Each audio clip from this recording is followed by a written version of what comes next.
Hello, name is Alan. Welcome back to the channel. Thank you very much for tuning in. I'm finally back. I've gotten sick. Been sick for a week or two. Sounding nasal for a week or two. Super annoying. And excuse the pun, but I'm getting sick of getting sick. I am glad to finally be able to announce my return to Wizard of Legend.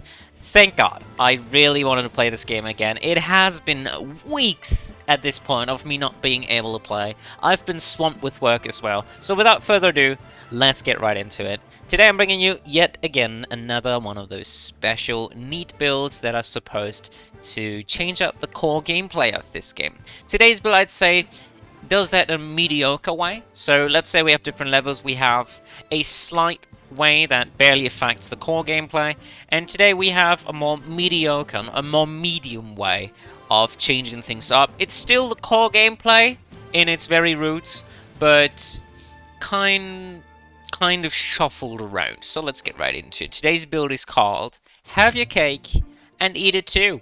A clear and concise, I so believe, reference to our first, or should I say second starter, Relic. But our build doesn't entirely revolve around that Relic. It's not the very basis of this build. So we're gonna get to that later. Let's start with the core build here, which, in my opinion, is a very fun build. You can even play this in just a regular run with regular items, probably other starter relics, probably another robe as well. I think it's quite fun. Let's get into it. For our robe, we're gonna be running the Rule Rope, which increases both our damage and armor by 10% each, meaning we deal slightly more damage and we receive slightly less damage. Fantastic. Why so? Because we're gonna be wanting to do both of those things. It's the only viable pick here. You might argue that you personally prefer something more explosive or more something with a lot more potential, like a Fury Robe, for example, on our robe, maybe even a Shift Robe if you're a bit of a weirdo. It technically does the same thing. It technically increases both your defense and your offense, both only marginally, both only per chance. So I would argue that the Rule Robe is just the best robe to both increase your defensive as well as your offensive capabilities, and we're not going to be needing a lot of cooldown reduction, so Rule's just the right pick. Otherwise, I would strongly recommend Venture Robe, just increasing your offensive capabilities. However, today, I'm just feeling the Rule Robe. You're gonna see why in a second here. Let's move on swiftly with our first starter relic, however. It's going to be a defensive item today, and it's gonna be one that I highly value. I think highly of this item. I think it is one of the best items in this game, undeniably so. I was shocked to be informed. I was shocked to find out that this item actually has an internal cooldown. It can't be used all the time, because if it didn't, my god, it would be so busted. It is, of course, Cassim's Airy Cloak. Evade all attacks for a short while after taking damage. This has, I'm not sure about the exact numbers here. I feel like it's maybe like 40-second cooldown or so. It feels quite long, but occasionally when you get hit, it essentially procs an instant Stygian Turtle Shell. Whereas for the Stygian Turtle Shell, you need to be hit many times by multiple hits in order to evade all attacks, and this doesn't technically have a cooldown. You have to be hit in the first place.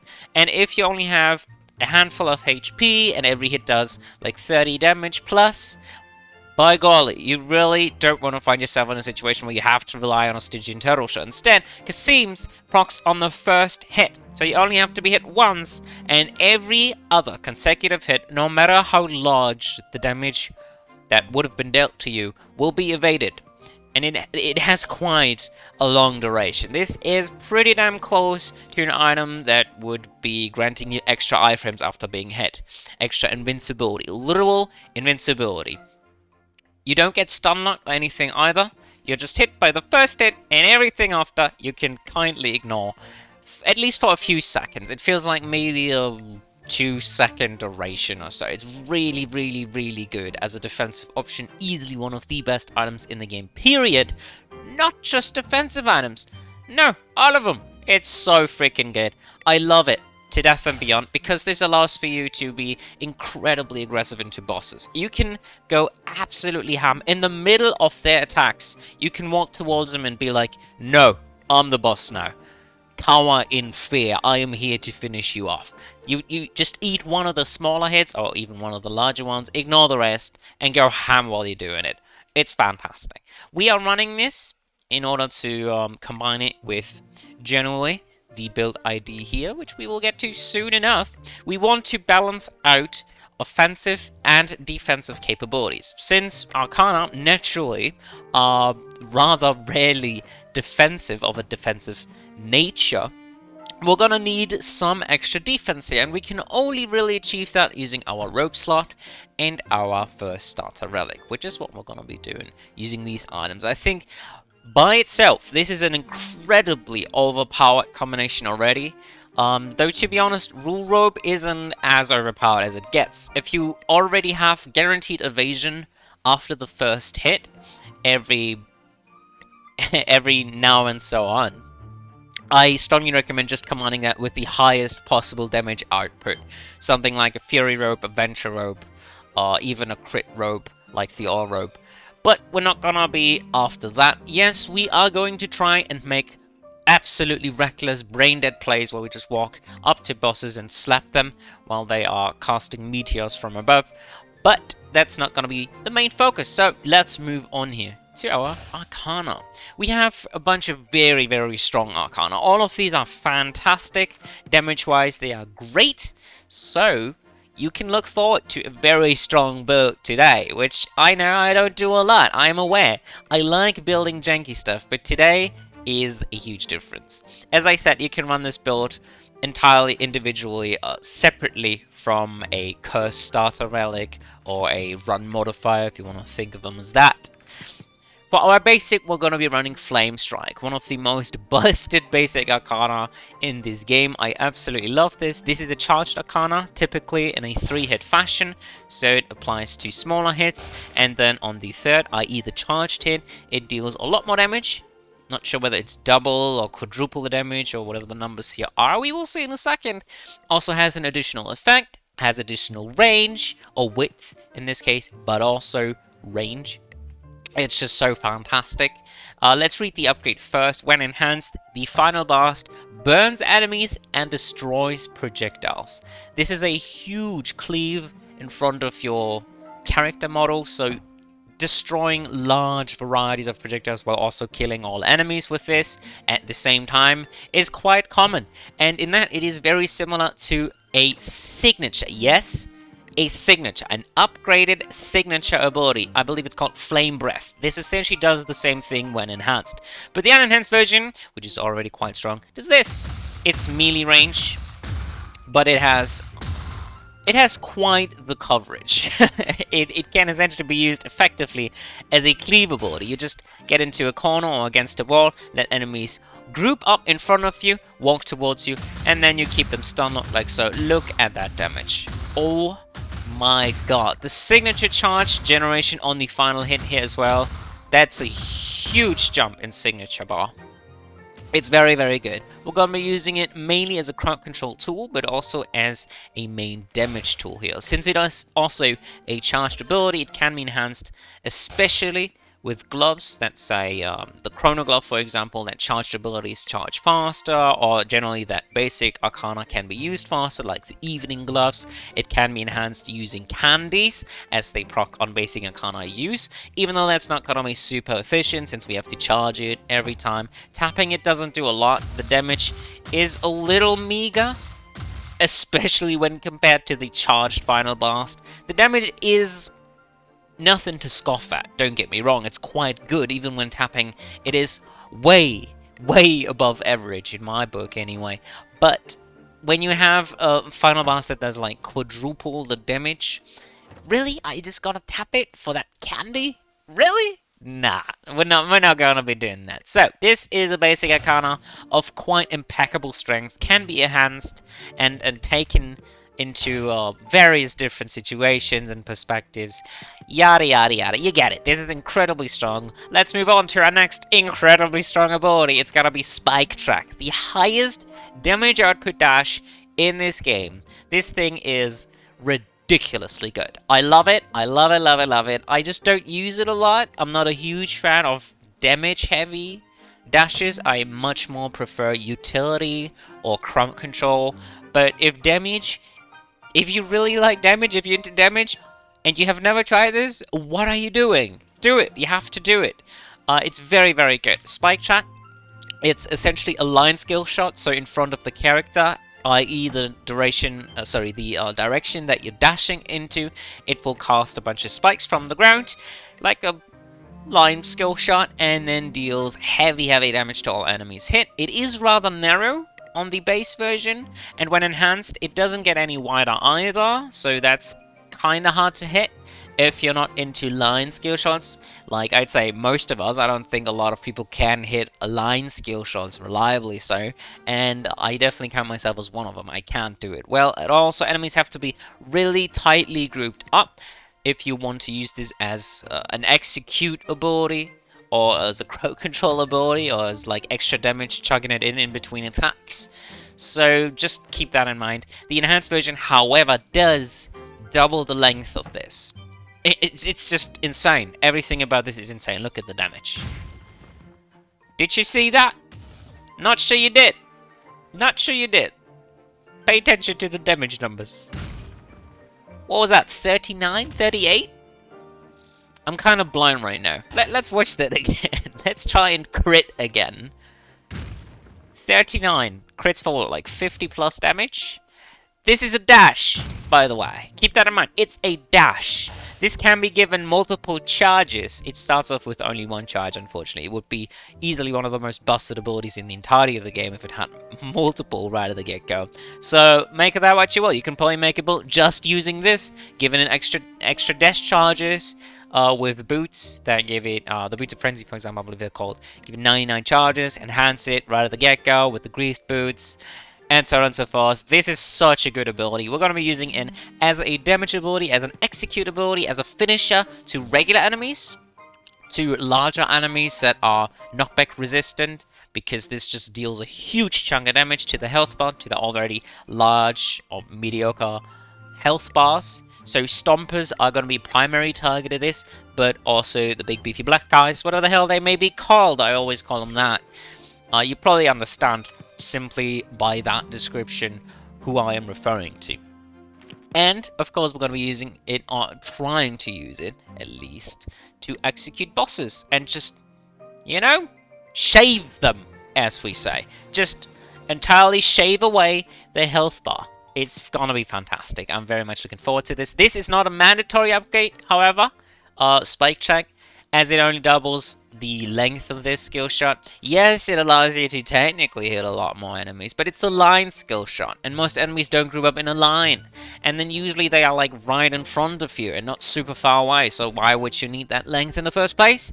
I don't really know. Just don't get the enhancement. Unlike Flame Strike, you really want to get that one. It's incredibly powerful. So let's swiftly move on to our standard. Another very broken ability that I hold very dear to my heart. I love this ability. I don't use it a lot nowadays, but I used to a lot. And just running it in this build made me already fall in love with this again. Just remember all the nice times that we had together. It is Binary Splashdown. I remember when this came out, when these jumps came out. These are fairly recent new abilities in this game.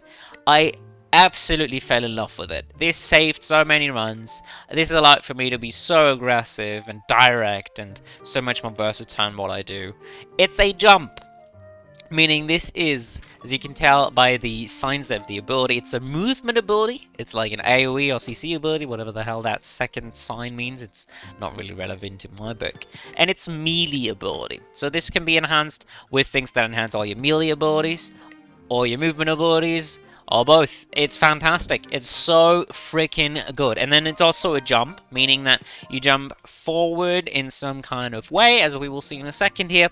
And while you're jumping, while you are in the air, while you're airbound, you are completely invincible to all damage.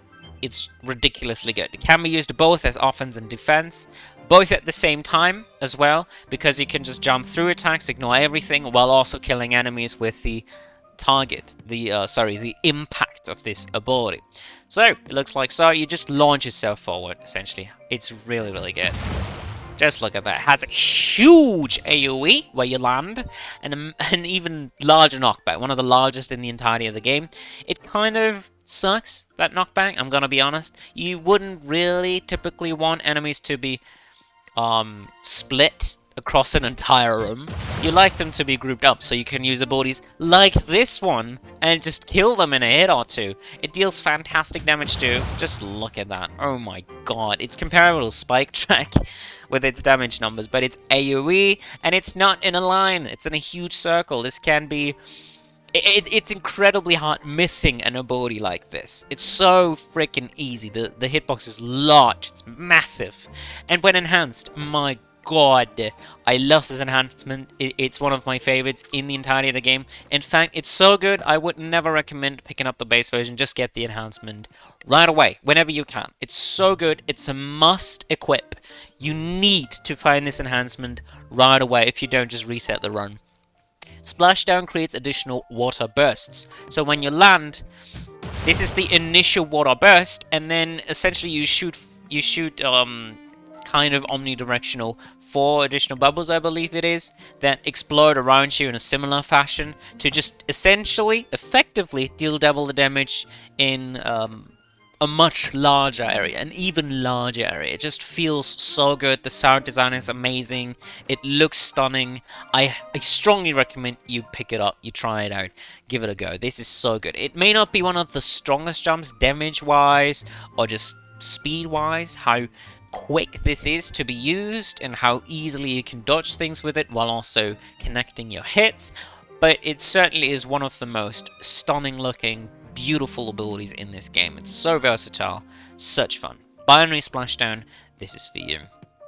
And now, coming to our final ability. This is easily the weakest ability in this kit, and I decided to throw it in due to our Binary Splashdown, first and foremost, but also because of our stats. Our Relic, making this ability significantly stronger. It's our signature, Tearing Whirlwind. You use me, oh my god, words today. You see me using this a lot, if you watch my channel. I love this ability, it's so good. It's a displacement ability, it's not primarily a damage ability. So you cast a Whirlwind, you become a Whirlwind for a short period of time, massively increasing your movement speed, your maneuverability overall, and enemies in your vicinity will be drawn in. You can move them around, they are stun locked while you're whirling around, and you can easily drop them off into pits. Since your character model can't automatically run into pits, when you run against an abyss, or a pit, or a ledge, you will be left right there. You never fall into the pit, unlike in pretty much any other game out there. For whatever reason, this is what they chose to design in this game. So you can just walk against these ledges and all enemies are dropped off into the pit, because this does not count for them. Again, for whatever reason. But that makes this ability so fun.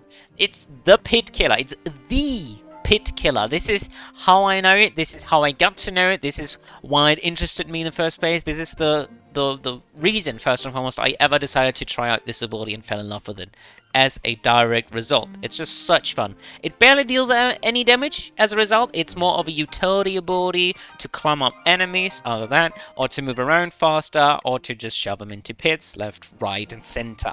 Looks like so. It deals very bad damage, considering that it is supposed to be a signature, but I can look over that.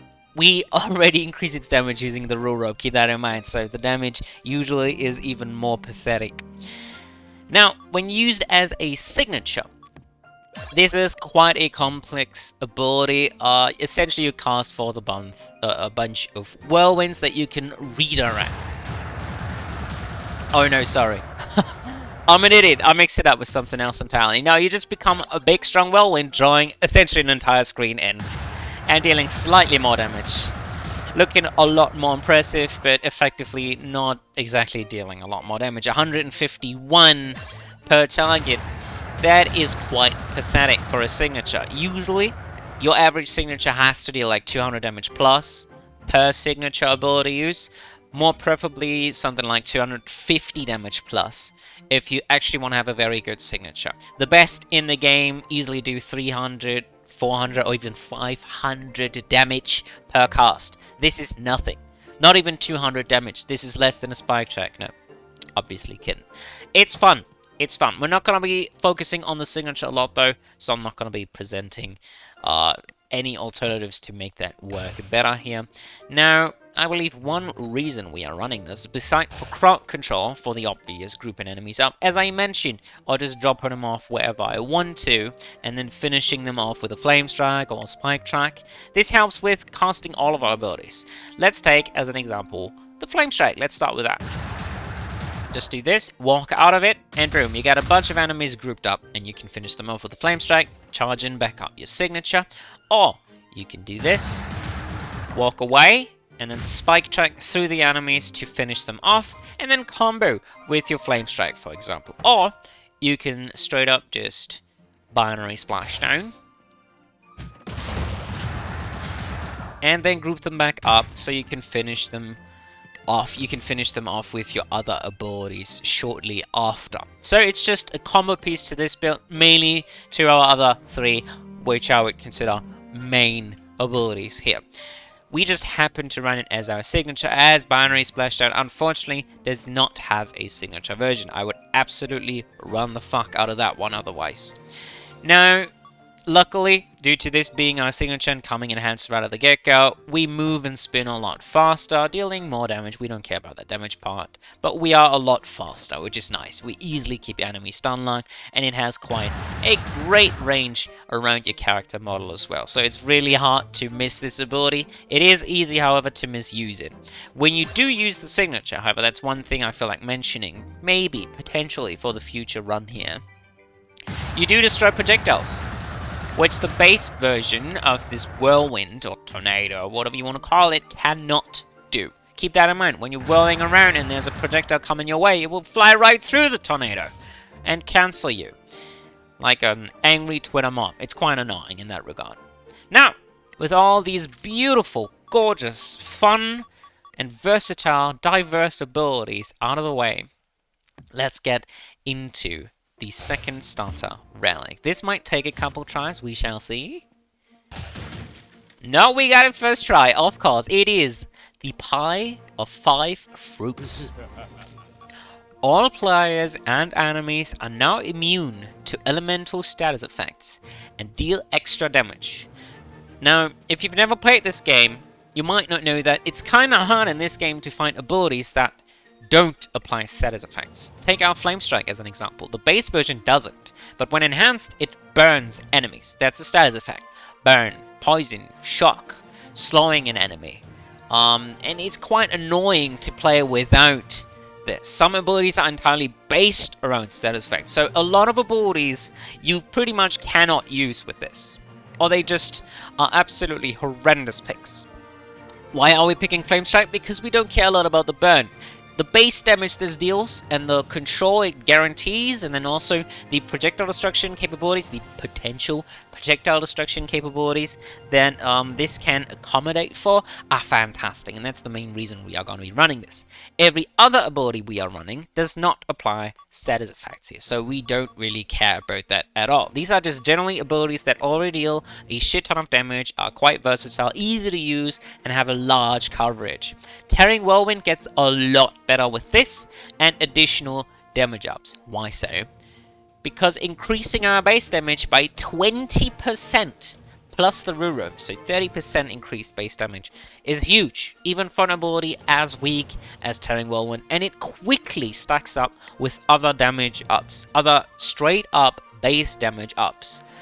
And it combines incredibly well with other cursed items, like a Double Trouble, for example, which straight up doubles the damage you deal. This is so good. You can start picking enemies apart with a single use of Tearing Whirlwind. We might even be able to do that early on. We shall see. I don't think we are, but we shall see whether we can actually kill small enemies in just one use of Tearing Whirlwind. This might work on slimes, I would imagine. Not sure about the small black guys. I like to call them zombies, I suppose. So Pie, just gets rid of all elemental status effects, meaning that the player cannot be affected by them either. You can't be rooted, can't be poisoned, any of that crap. It's out.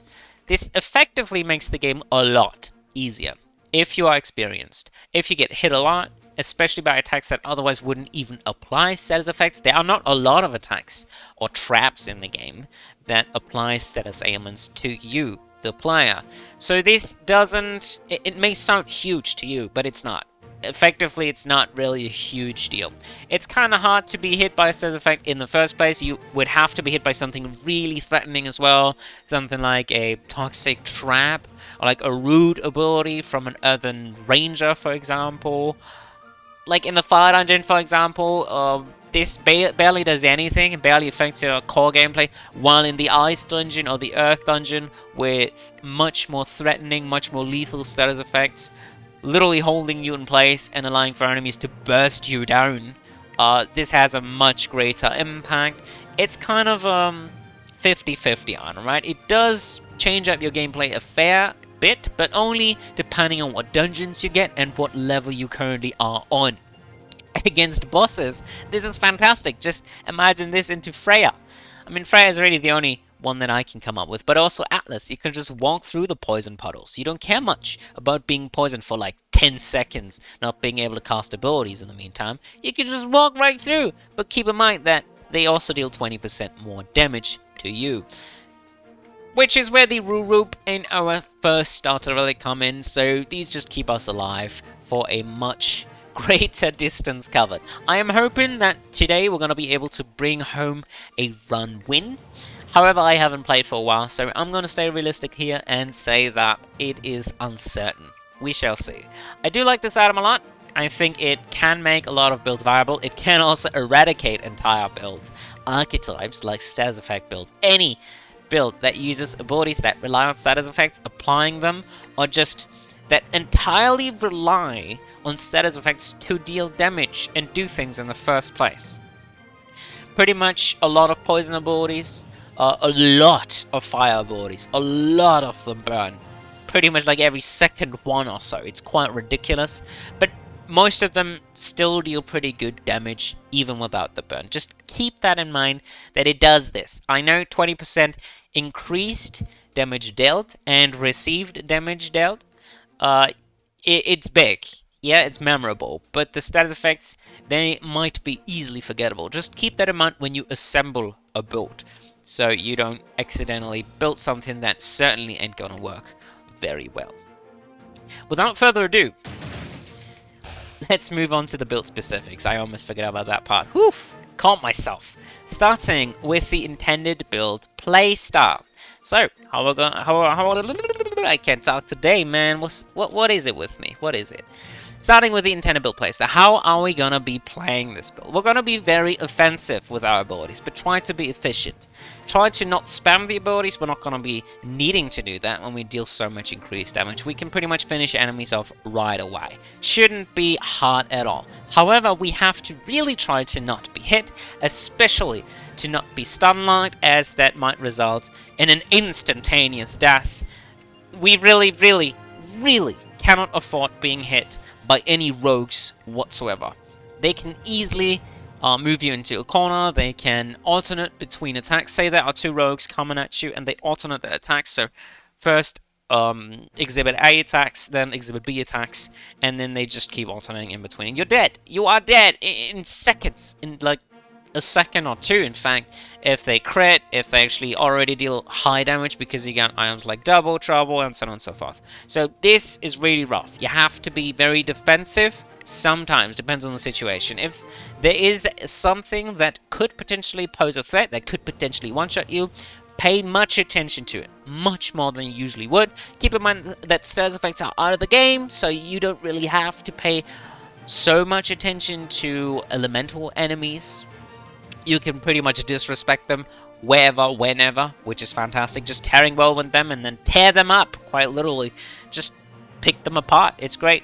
But for the most part, you can be very offensive. You are offensive by very nature of this run. Just keep in mind that you also have to watch out for your back, so you don't immediately die. That might happen a lot in the beginning. So, The next part, potential problems. What problems might you encounter?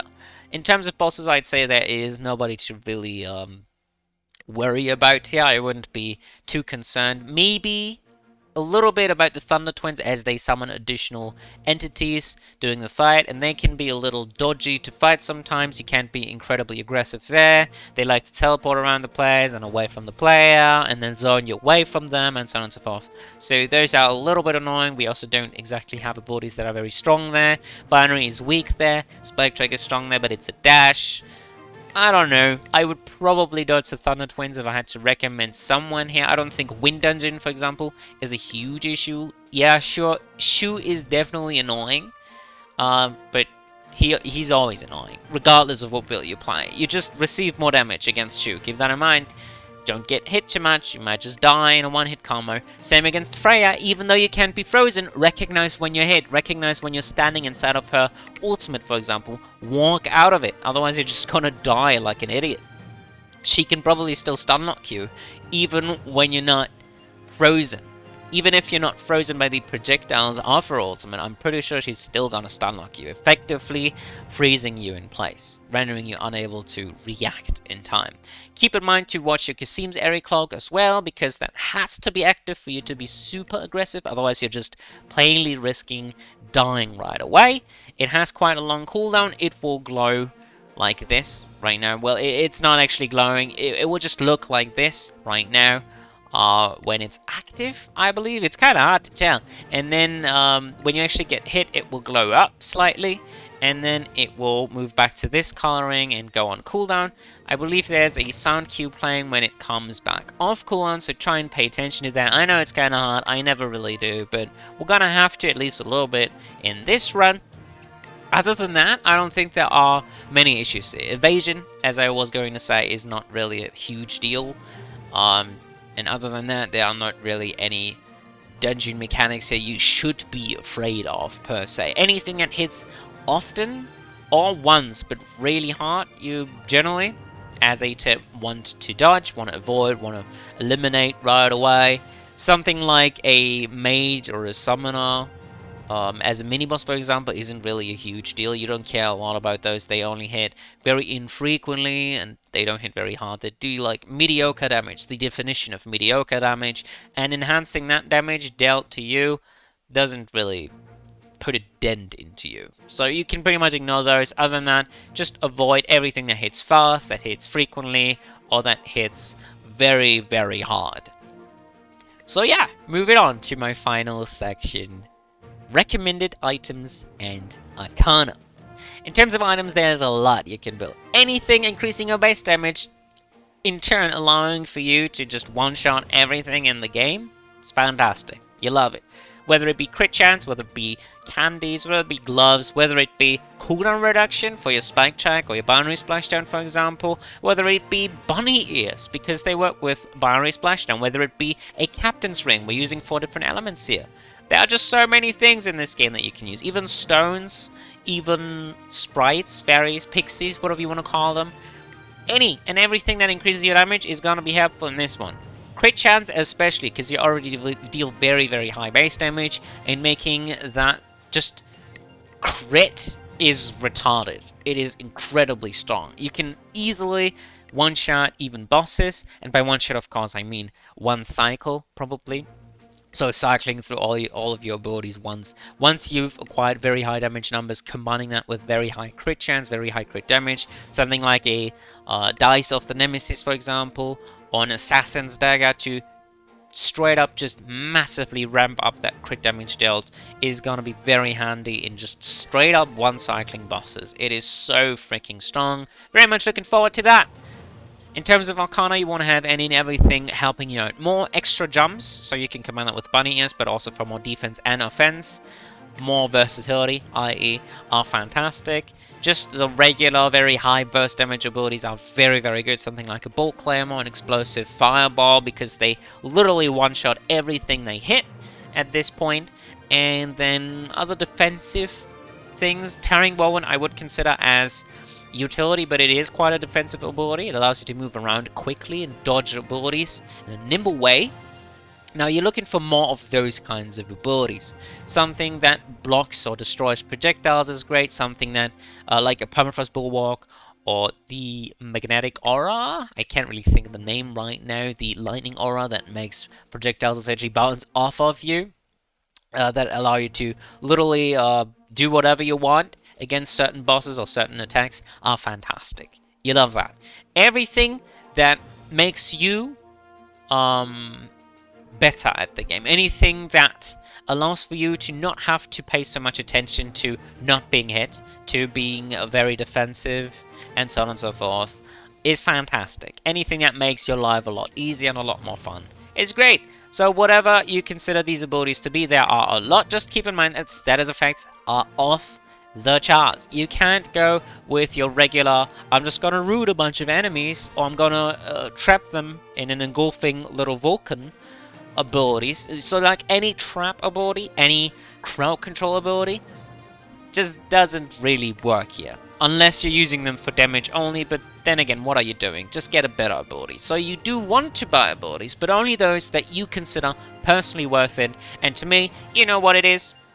High burst damage, jumps, and as per usual, my favorite, permafrost bulwark. Even though I can't freeze enemies, it's still an ice block, encasing me and dealing a very, very large amount of damage. So, without further ado, let's get right into the run, shall we? I am considering speeding up the enemies here. I think I won't. Let's move on. I think this will be hard enough by itself. We shall see, though. We're going to be fighting Freya, Thunder Twins, and Atlas. So we're going to be fighting Thunder Twins, who hit rather frequently. That's what we are sort of weak against, and are kind of hard to play around with. We're gonna be fighting Atlas, who certainly hits very, very hard when he does connect. Take the rock toss attack as an example, and we're gonna be fighting Freya. Should be rather easy, but can still get you stun locked. Interesting that Root does not count as a status effect. I did not know that. Well, my point kind of stands about CC abilities. Usually you don't just root enemies, right? You want to slow them, or you want to poison them, or burn them at the same time. So that just opens up a pool of much more, many more abilities to you, I suppose. I really didn't know that.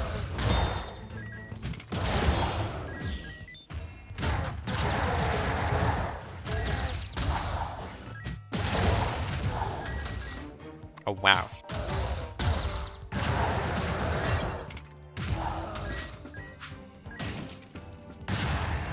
Let's just speed things up. Breezing through the shop here. Okay, I don't think I want any of those right away. I do like the evasion. Having my crit chance is quite the penalty, though, as crit chance is so impactful for this build. I might come back to grab these stuns. I don't think I can, though. I don't think we found the perm of ice or whatever the hell it's called. No, but we did find special snowflake, which would be very powerful with this build. Just an instant clear an entire floor type of relic, very good. Also Lemo sleeve, very strong defensive tool.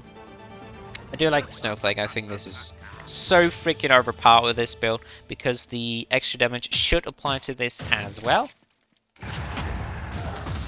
Oh, wrong direction.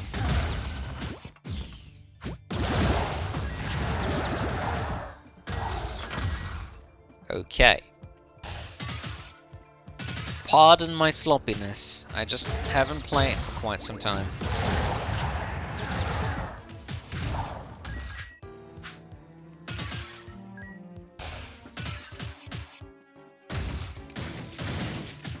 Binary Splashdown upgrade. Yes, obviously.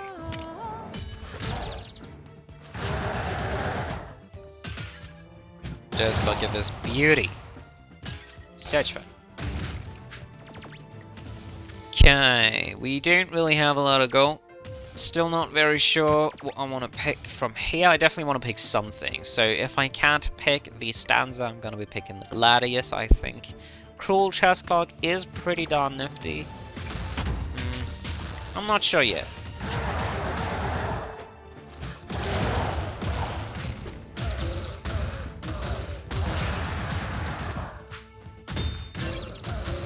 I totally mistimed that.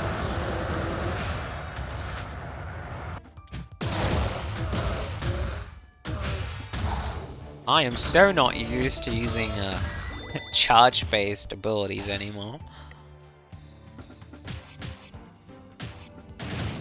Frequently fucking up that timing. Also, map traversal is quite a hard skill to forget, but apparently I managed to do so. At least partially. Hello. This is a fun room. We just do this. Goodbye, everybody.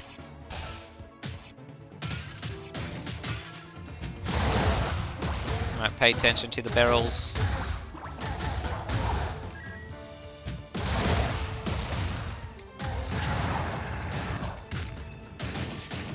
Destroy as many obstacles as possible here for extra money.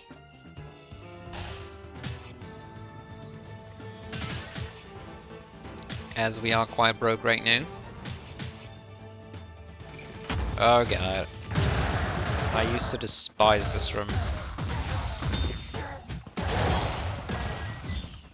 I just keep misusing my charge.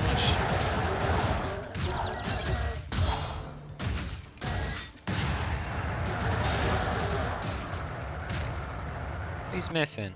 Oh, you're still alive, huh?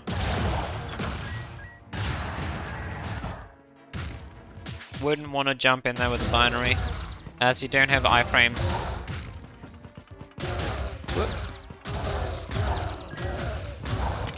Just focus here. As you don't have iframes when landing, like so. So I would hurt myself, getting myself stun-locked in the process. Not generally very smart doing that. You're just KOing yourself. Giving enemies a huge window of opportunity to come back at you. I think I will pick up. I don't really want to have my crit chance. Deal less damage for a lot of cooldown reduction. We'll do it. And then probably a Limo sleeve. Yeah, I'll just get it. I won't try and use it actively. This is one of the most broken items in the game if you do use it actively. Probably the most busted defensive item out there, as it is essentially a Cassim's Airy Cloak that is active all the time, whenever you please, as long as you use it properly. One of the many reasons I don't try to use it actively is just because it's kind of boring. I like being hit.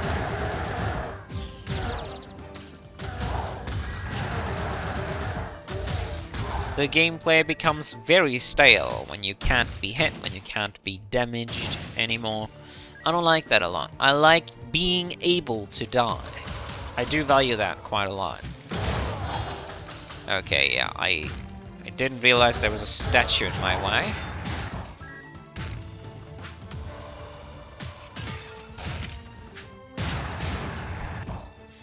Nothing of interest in here, except maybe jumper cables, but we already reduce our cooldowns by half. Yikes, that is a lot.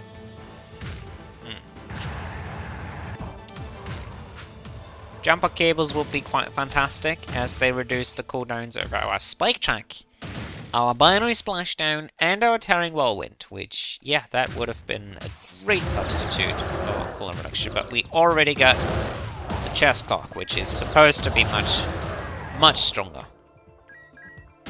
We could probably reduce them even further. I'm not going to be trying to do that. I don't think that's worth it.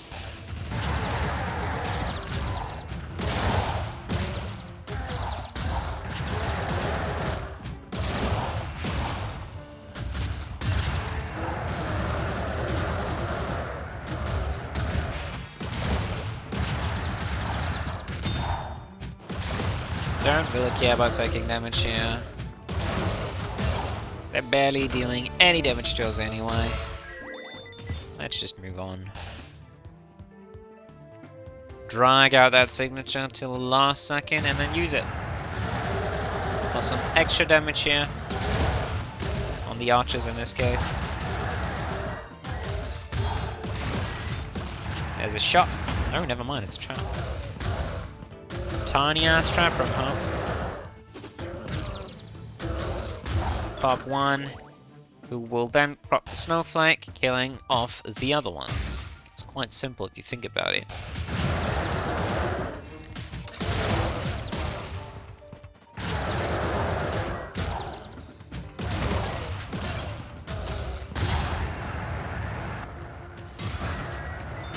Hello, Tipsy Gladius. Welcome back. I am easily picking up that stylus here. I really don't care about generating signature charge.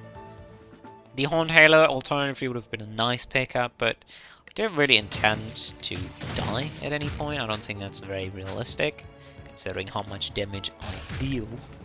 Even with the 35% damage reduction from the chest cloak, which is quite huge, that is considerably larger than I would expect it to be. I thought it'd be 25% at max, which is already a lot, don't get me wrong, but when you have 30% increased base damage right away, that's not really a ton. 35 on the other hand, yeah, that actually does impact me a little bit. But cooldown reduction is very, very good with jumps and with parrying Whirlwind and just being able to maneuver around a lot. Hey, hiding between the pillar, huh? Okay, Spike Chunk is a very good upgrade naturally, so I'm gonna be taking that with me and trying to finish off the last bit here, and then move on to the teleporter. Jump across the barrel here to use binary splashdown. Just redo it and work around the special snowflake, exploding everywhere, just sending everyone flying. I try and work with the binary splashdown here. The enhanced version, that is, so I don't have to deal with any annoying extra damage taken. Those were a lot more hits than actually necessary, but I don't really care. It's fine by me, as long as it works out. Who gives a crap about the method? It's decently efficient, alright? Not peak efficient, but it doesn't necessarily have to be.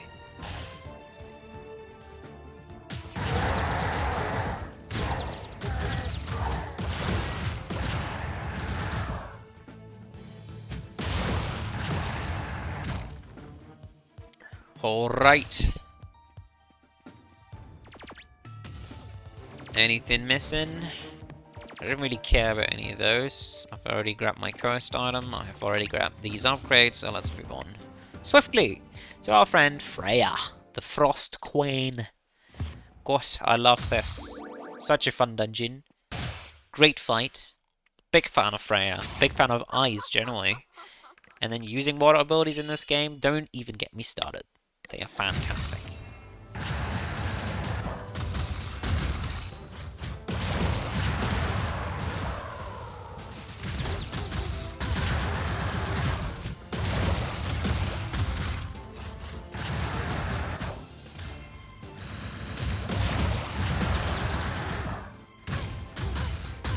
Trying to use Spike Track as often as possible here. Just to chug an extra damage. Same with binary splashdown. But mostly Spike Track. I didn't have to dodge there as I did have the evasion active.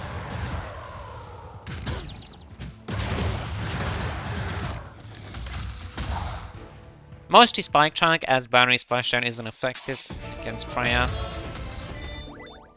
Low rapid fire agent. That's a very good Arcana that I don't really care a lot about. I'm not going to be fighting wind here, but it's nonetheless a very strong ability, especially when enhancing its damage massively. Too bad that I reduced my damage.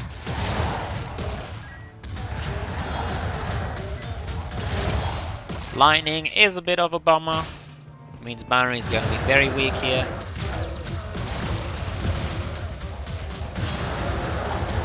Try and work around the snowflake again. Just wait a little bit for our agent to literally burn the health down and then swoop in. swiftly. Oh, come on, you guys. Why would you teleport then? That's so weird.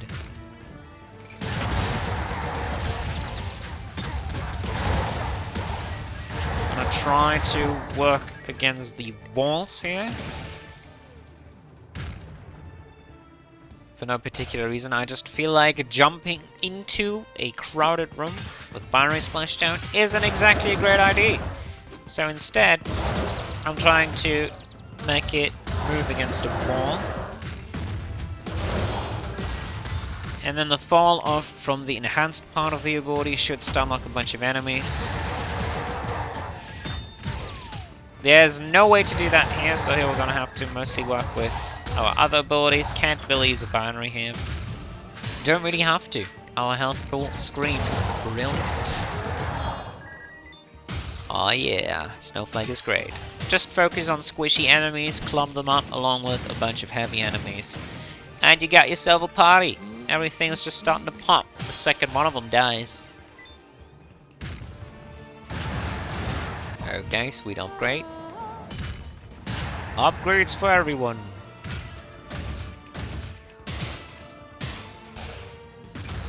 Still missing our shot, then we can move on.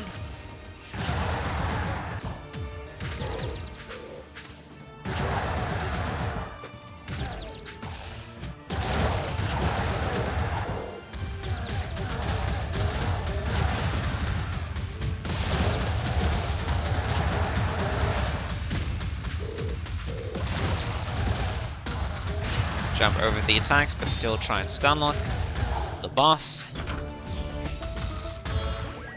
Very easy work here, honestly.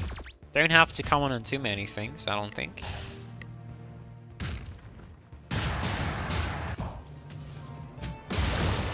Okay, nothing of great value in here. I am considering picking up the Puffy Parka. That might come in handy. We might, after all, end up finding the what's it called? Seven-sided clover? Seven-leaved clover? What's it called? I'm not sure. I don't think the other items are worth it at all. Pinwheel just doesn't do enough, even with the tearing Whirlwind. That's just a marginal damage increase. I don't have a lot of money, so I'm going to try and complete this floor for the most part here. Just collecting a little more cash money mula.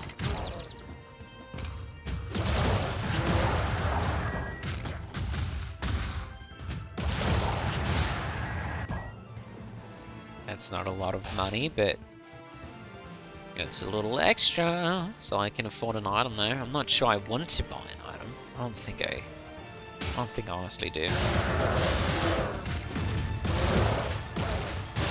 I don't care about being shocked, boys. You cannot shock me. Yeah, I don't think I want to. Let's just move on. Let's not contemplate this for too long. Get caught up in our own thoughts and then sidetracked. How dare you do that to me? How dare you perform your mind control tricks on me?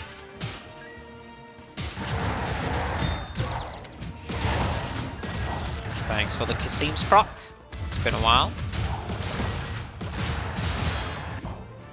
A Spice Rack might be a neat option too for cooldown reduction, but I think we are way past that point. Thanks to the chest clock.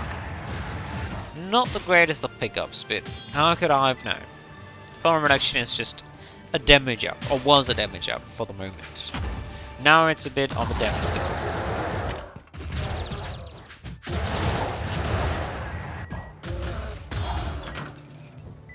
Come with me, Mr. Agent. We got a bunch of cleanup. To do. More agents. Lovely.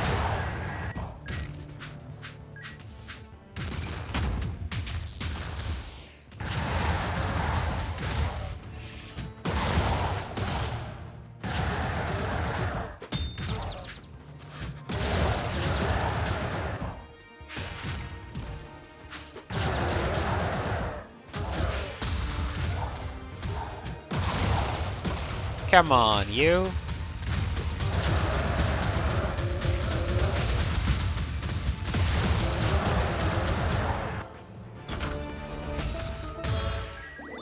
Okay. I really want some extra damage. That'd be fantastic. Oh, no double trouble. That's unfortunate. We do find a strongman's hammer. That's an instant pickup. Very valuable.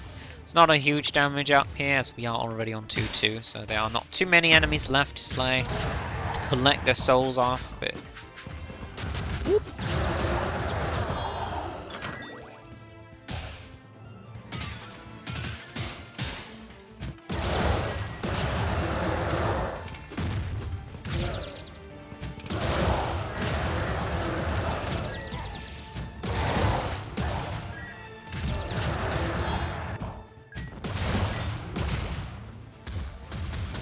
Just kill him. Come on, you. Hit them through the wall. Hit them up. Blow them up. Hit them through the wall. Group them up. Come on. You're doing me dirty again. You rat bastard.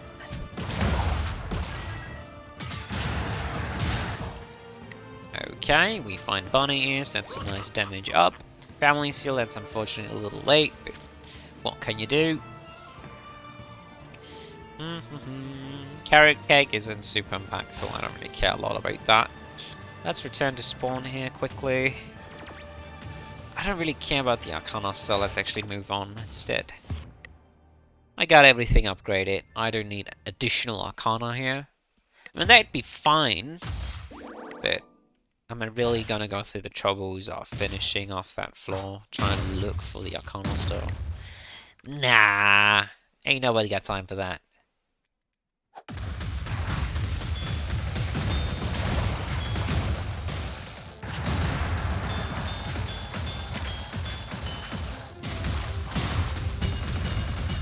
Go, Summon. You can do it.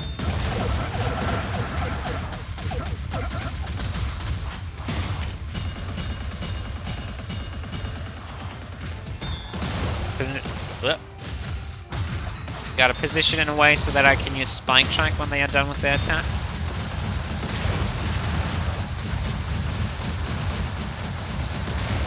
Okay, try and work around the bunny ears there at any cost. We don't really care much about taking damage. I think that much has already been established so far, considering that we have barely taken any damage here at all. Look at our health bar. We are golden. Absolutely golden. Don't need any healing parts. Don't care about the Lemo sleeve either, honestly. And we are just great. Very well off. WoL Robe is so freaking overpowered sometimes. It does sort of depend on the build that you play, but... Well, our Berserker's Axe, so we can deal even more damage. Berserker's is quite... on topic here, as that increases our damage very, very much by, I believe it's 20% as well. That is huge. That's like an entire cursed item whenever we take damage for a short period after, which is fantastic because, well, the synergy, the innate synergy with Cassim's Airy Clog is you get hit once, it procs the Berserkers, you can't be hit for a few seconds, and you'll have increased damage. Massively increased damage. Your cock is huge, Mr. President. Oh fuck, come on. Do this. Splash. Hit once. And then spike. How do we spike? Like so. Sidewinders. That's a lot of extra damage I don't care for because charged basic Arcana.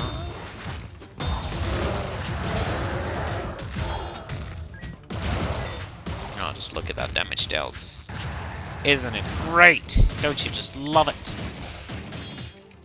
Okay, what do we sell? Well, this one.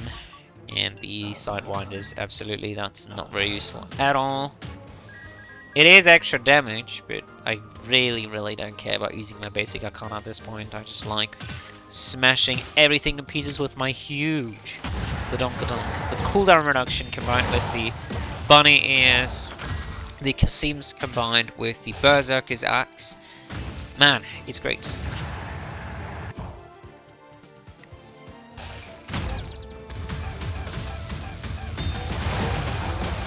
Not a big fan of this room. I think it's very dangerous. Oh my god, adorable mimic. That's a lot of extra damage.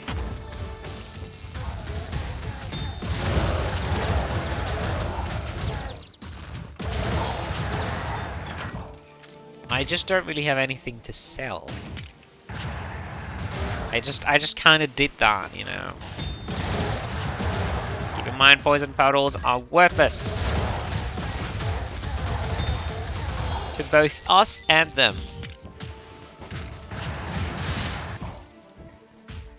Alright, Explodium. Wow. Let's grab the raffle ticket and then just try and buy as much as we can. Don't really count for now.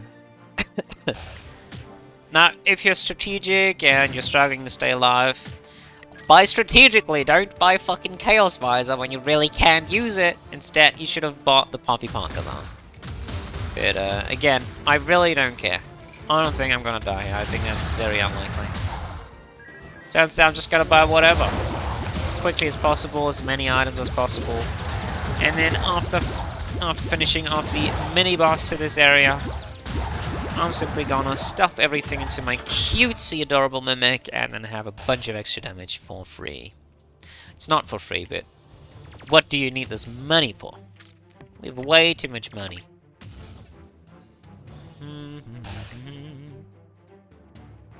Hello, my friend. You're so cute and adorable.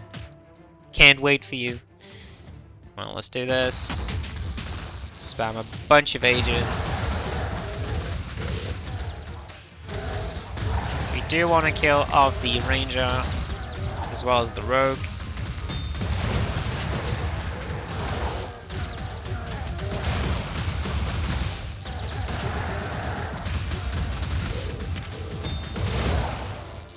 Just like that. Beautiful. Flip-flops, that's another item we can sacrifice to the devil. I do like Snowflake, but I'm already on 3-2, pretty much, so do I really need it at this point? I think the answer to that is no. I think you know the answer to that, in fact. Why are you asking me? What are you doing in my house? Who are you? So many questions. Let's buy. Come on, raffle ticket, please. You're pretty much never worth it. What a stupid item. I do like it though. Occasionally, for a little bit of extra dopamine, it's useful. For 150 gold, it's never worth it. God damn it. Do we want to sack the Limos? I think so, yeah. I wouldn't mind. Oh, I forgot that doesn't work. Oh well, coincidentally, it's the only item that's actually kind of useful still. So when you pick up the Mimic first, and then it consumes all the items. That's kind of stupid. In my head, it's always you pick it up, it consumes, and then it goes into your inventory slot. No, it's the other way around. Kind of annoying, but oh well, what can you do? 40% extra damage. Here we fucking go. Stack that up with the bunny ears, and you got a motherfucking treat, boy. We're gonna be destroying everything from here on out. On to the next stage.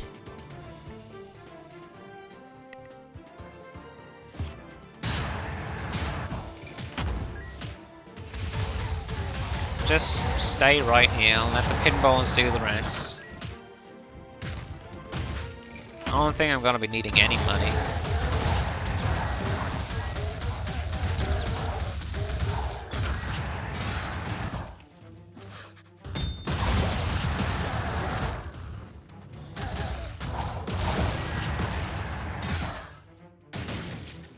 Don't care about any of that.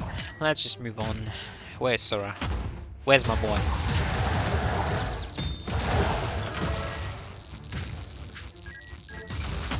I do care about Cursed Relics and my green shot to further increase my damage dealt.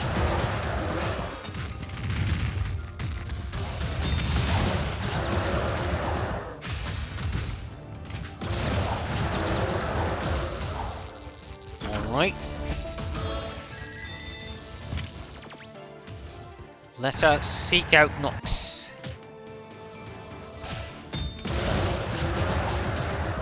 For we need great items to do even greater things.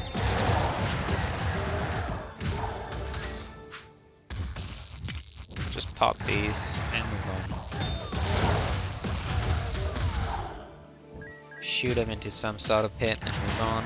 Okay, nothing here. So we still need our greens. Our lovely vegetables. To grow big and strong. Fuck off. Hey, mimic. Nothing, eh? Fuck you. This is definitely not the right direction.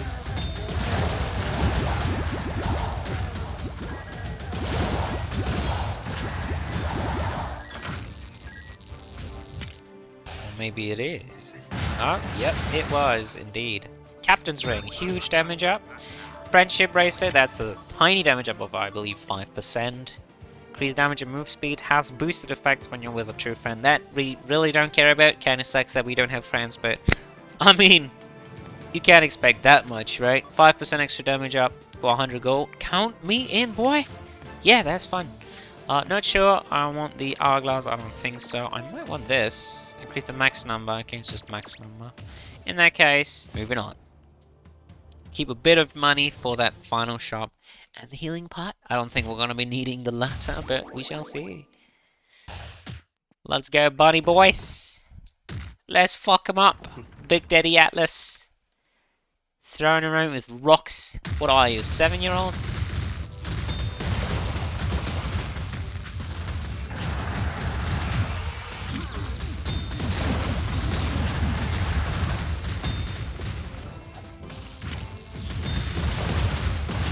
Come on, let me in. Don't be such a wussy. Okay, Imperium, that's cool. I do like that a lot. I think the agent might come in more handy. Because I don't have to aim for shit, I just cast it and it does the trick. Volt Pinball is gonna be fantastic. I remember the last time I got hit with the Volt Pinball and it just demolished the Zero Boss. I would have never expected it to be better than Bouncing Search at doing the Bouncing Search job. The damage is kind of irrelevant, it only needs to deal 1 damage to destroy the balls after all, so just look at that.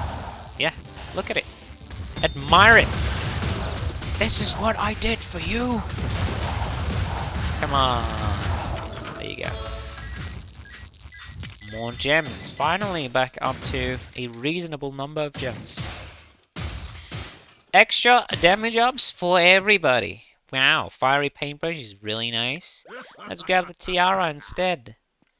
But we have to overlap the bunnies as they are just so freaking adorable. Alright. Moving on to the big boss. Let's fuck him up. Mantis is probably the better pick here, to be honest. Just want to cast as many jumps as possible. As Bunny is just stacked through the roof. There is no limit to the Bunny is, it's so damn good. 100% extra damage out just from jumping a couple times. Hell yeah.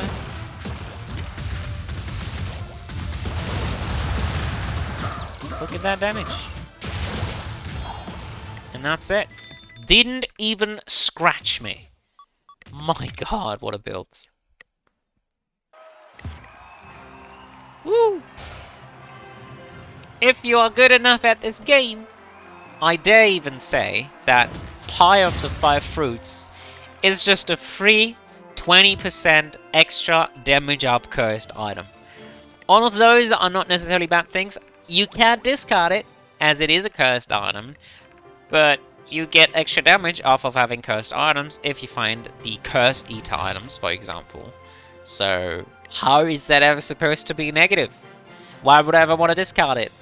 As long as I'm good enough, I can demolish any and everything quickly enough, even with a huge 35% reduced damage. That's massive. Absolutely huge. But look at all these damage ups. It doesn't hold the slightest bit of a candle to any of these. Imagine getting this built with a double trouble. Just get rid of the chest cloth. Instead, get a double trouble in here. You can one-shot everything in the game. And these are not particularly high damage abilities. Like a Spike Track does very high damage in relation to other dashes, but a Binary Splashdown or a Tearing Whirlwind, even when enhanced, doesn't deal great damage. Even used as a signature, it doesn't deal great damage. It just does not, compared to your average super strong ability like an Explosive Fireball, for example. If you had one of those, you could probably just one-shot, literally one-shot every single boss in this game. Of course, there's a cap. Like, you need an insane amount of damage to do that, but just figuratively speaking here, if you can eradicate like 70% of the health bar in the use of one single ability before the fight even starts, you have effectively just one-shot the boss, as you only need to tickle them a little bit for them to bow down to you and concede. It's such fun. I love high damage builds. Pi is fantastic. I have another build planned with this for next week. This is going to be the polar opposite to this one. This one, quite overpowered items, overpowered robes, overpowered abilities, and so on and so forth. Very, very strong stuff. Next week is going to be very different. We're going to try to actually utilize the Power Fire Fruits, actually try to rely on it, not just be like, yeah, we're going to abuse the fact that we deal 20% increased damage and that we can effectively be stun-locked by stat effects. Thank you very much for watching. I hope you had a good time. I certainly did. It was quite a fun ride here today, and definitely quite helpful to get back into the game. Just playing a simple-minded, brain-dead, easy-to-execute build.